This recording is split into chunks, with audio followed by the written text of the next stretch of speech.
Alright, what's up everybody? Welcome back to One More Guitar. Today I'm going to do something a little different.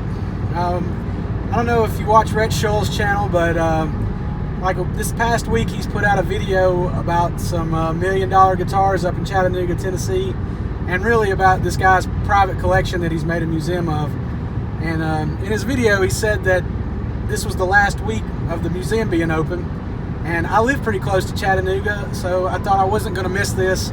So we're heading up to Chattanooga right now to see if we can, look at some of these guitars, and I'll try to take some video of it, just for prosperity's sake, just to look at what this guy's got. And it's a shame that the museum's going to close, but hopefully we can get some footage of the guitars that he's got up here, and at least have a place where you can check out some of this stuff.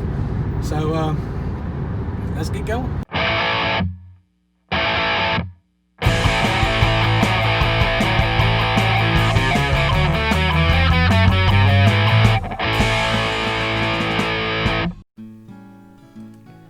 Okay, here we are in Chattanooga on a beautiful August day in 2020. We're walking up to Songbirds Guitar Museum. This is also a music venue. I realized as I'm walking through this parking lot that I've been here before and didn't have any clue that there was a guitar museum here. And I'm sure there was a sign I missed. Anyway, so going through that door, there's the music venue right here on your right, and to your left, if you look up, you'll see the Songbird logo. And then there's some stairs over here that take you up to the guitar museum. I must have missed that last time. So let's go check out some guitars.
Okay, so I'm just going to kind of talk about some of the guitars that piqued my interest, or some of the more interesting things I saw, but stick around at the end and I've got a clip show of a lot of the other stuff I saw that I'm not going to talk about. So right here we'll start with some early Fender broadcasters and Telecasters. Right here is a 51. I just love seeing this old stuff. I want to tell you a quick story about this case too. One of the employees said that G.E. Smith was in the museum and was looking at everything and saw that case and said, "Hey, I put that Istanbul sticker on that case when I was touring with Dale Hall." So I thought that was pretty cool that he saw his own sticker in the case. But anyway, let's check out some of these guitars here. I love the wood grain and the wear on the necks of these things. You can tell they were played.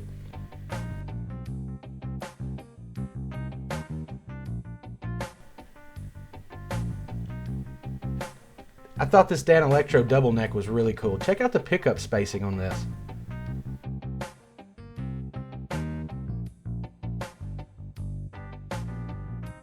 These are both 6-string necks, so I thought that was really interesting.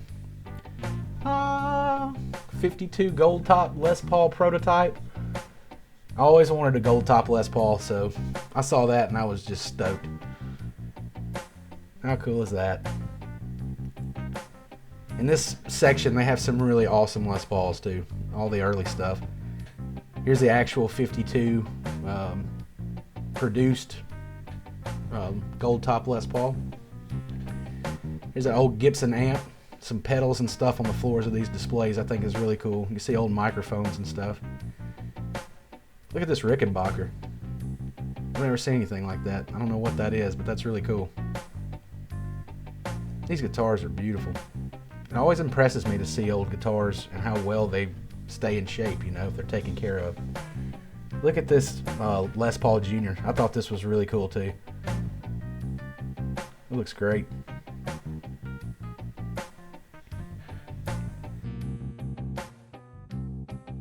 Alright, we have a couple of Fender amps here. Again, I just wanted to look through some of the old stuff. There's a picture of Buddy Holly. Here's some old 50 Strats. Wouldn't you like to have that?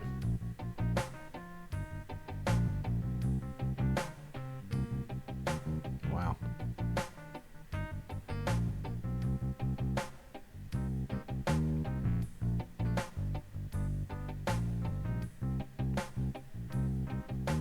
Oh, I really like the color of this one. That gold pick guard. I tell you, going into this shop made me like a few colors that I didn't like before. Oh, here's a 55 Les Paul. This one's really cool too because you can see the lines in the finish. I'm not sure exactly what causes that. Let me know in the comments if you know what causes that, but I think that's really cool aging right there. I really like this Gretsch guitar. I don't know what it was about it. It just really caught my eye. This is a streamliner. And a very pleasing guitar. Check out the inlays on here too. Really cool. Here's a Les Paul Custom that I thought was pretty sharp. It's got that Bigsby arm on it. Oh, and it's got the staple pickups in the front too, or in the neck. This is a TV Yellow Les Paul Special that's had all of the color worn off of it. Check out this Gretsch.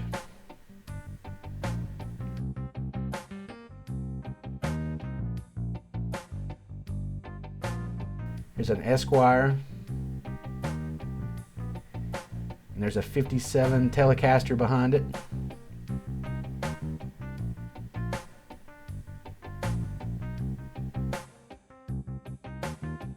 And then this sparkle top Gretsch here. Looks fantastic. And looks like a heavily used Telecaster next to it. Check this out.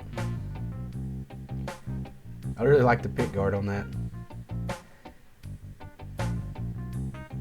Oh, I really like this lap steel too with the white fretboard and the yellow dots. That was pretty cool. I wish the light wasn't shining on it so bright.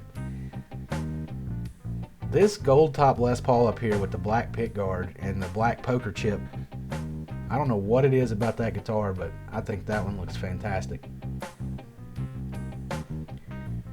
You could give me any guitar in this case and I would be happy for the rest of my life. So, okay, here's some more cool guitars. We've got a special and we've got a double cut.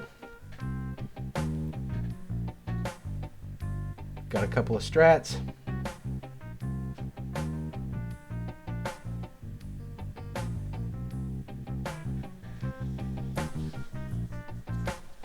Just like seeing these early examples of these guitars. This one won a ribbon apparently.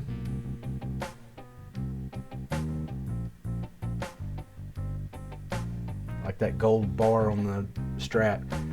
I've never been into gold hardware, but again, something about seeing these old guitars with this gold hardware really made me like it. I'll check out this electric mandolin with the ashtray on it. I thought that was really cool. There's a really nice Jazz Master there. I like that one a lot. This custom has the 3 humbuckers in it, and it has it had gold hardware, but looks like it's been worn off a pretty good bit. I really liked that one too. Some more Gibson stuff here. Next to this Les Paul is a 335, and that's the first one I've seen in this case, so I'm thinking that's probably the first example they have of it. Telecaster that belonged to Sandy Coker. Next thing that caught my eye was this Mosrite Ventures model guitar. I saw one of these in Gruen's guitar in Nashville one time that had all of the Ventures signatures on it, and I had never seen one of those guitars before. I stared at it for like 10 minutes, like, what is this? And yeah, I always liked those. This case was pretty cool. This is a bunch of 60s Strats. I really spent some time looking at this case because I really wanted to check out the colors. I like seeing how these colors age. I've been kind of shopping around for some guitars with Fiesta Red and Lake Placid Blue and Daphne Blue and all these different things, and it was really interesting to me to see how these colors aged.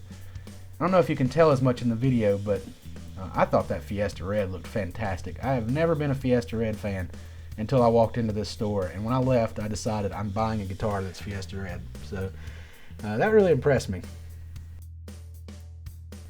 I'm not sure what color blue this is. I couldn't see the tag. There's a Daphne blue one there. That one looks really good.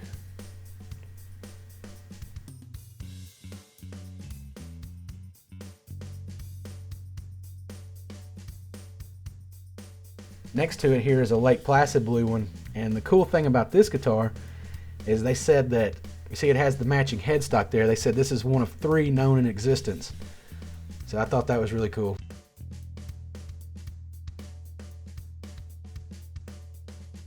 Some other cool stuff. I just really like this Flying V here. I wanted to show you. You can tell it's been played a pretty good bit. Doesn't that look sharp? Another Fiesta Red Strat. This was the second one. I thought, that looks really good. Check out this Stones pennant. I thought that was pretty cool. Yeah, I gotta pick one of those up. That's just nice.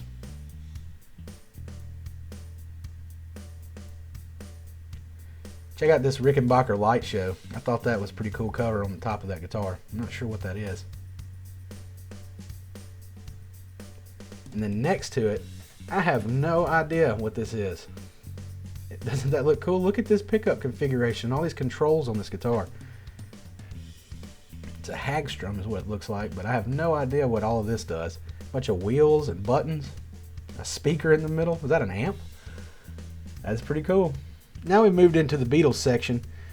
They have a lot of guitars that represent, I guess, what the Beatles played through the years, and they have a lot of Beatles memorabilia in one section of this, so that was pretty cool.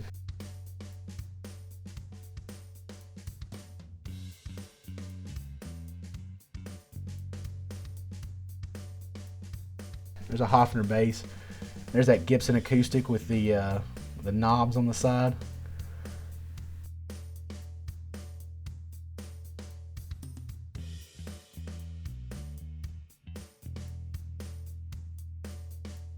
Triple pickup Rickenbacker. It's a nice old Gretsch. I thought this was really cool. All right, check out these Firebirds. Look at these colors. I love that green one over there. I like these headstocks on these too. Those are really nice.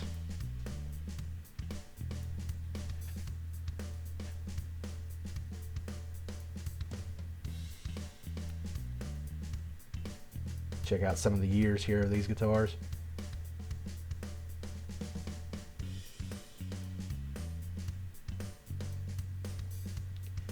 Then I moseyed over to this case, just thinking I had more guitars to look at.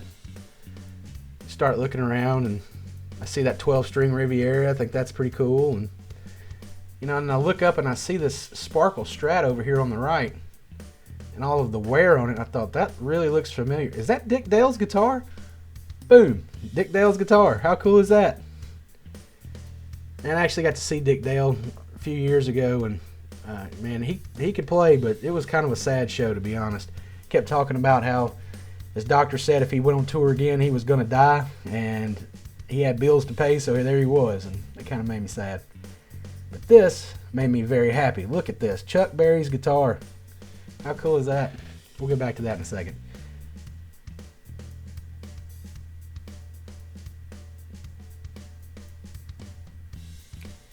So I started looking into this guitar once I realized the guitars in this case were from artists, and this Riviera was owned by Carl Wilson of the Beach Boys. So you've got Beach Boys, Dick Dale, and Chuck Berry in this case, and it blows me away. Here's a picture of Chuck Berry using this guitar in a Brandy ad. But I went back to this guitar like 5 times. You can see the sweat stains in it and the wear. I mean, it was obviously used pretty heavily.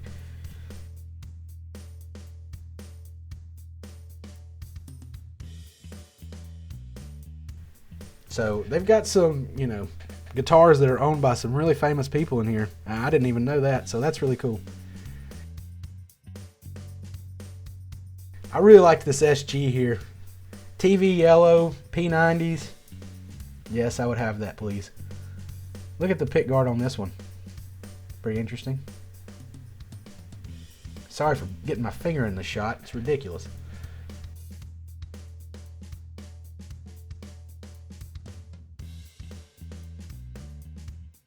Look at this with 3 P90s. Don't these look great? Robbie Krieger's guitar from The Doors. Roy Orbison's guitar.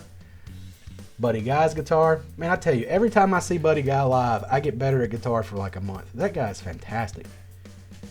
Robbie Krieger's fantastic too. I got to see him play with his son a few years ago, and man, that guy has got his chops 100% to this day. Oh, look at Bo Diddley's guitar. Isn't that not awesome? Finger again. Sorry.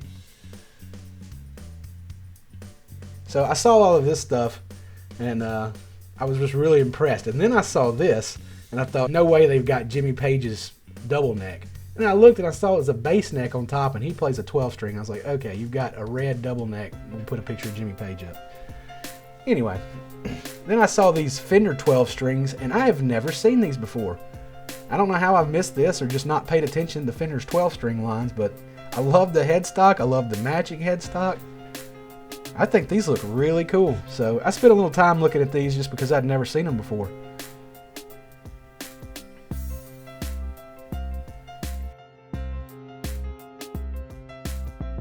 Check out some of the old amps. I don't know a lot about these amps, or hardly anything at all really. I just like looking at the old cool stuff, you know? So sorry I can't give you much more information on these. Just take a look at them, check them out.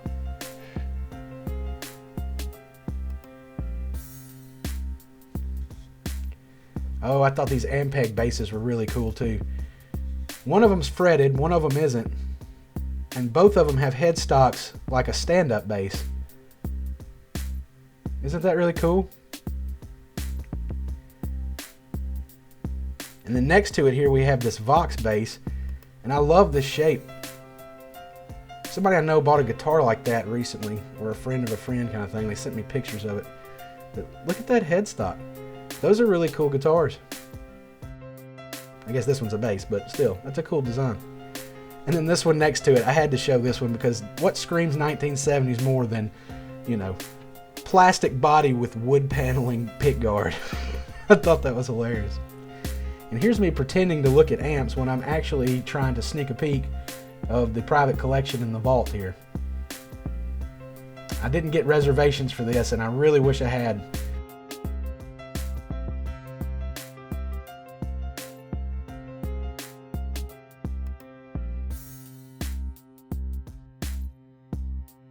Here's some great guitars that I'm just trying to get a peek of. You can see the Explorer in the back that Rhett featured on his channel. So unfortunately I didn't get to go any further.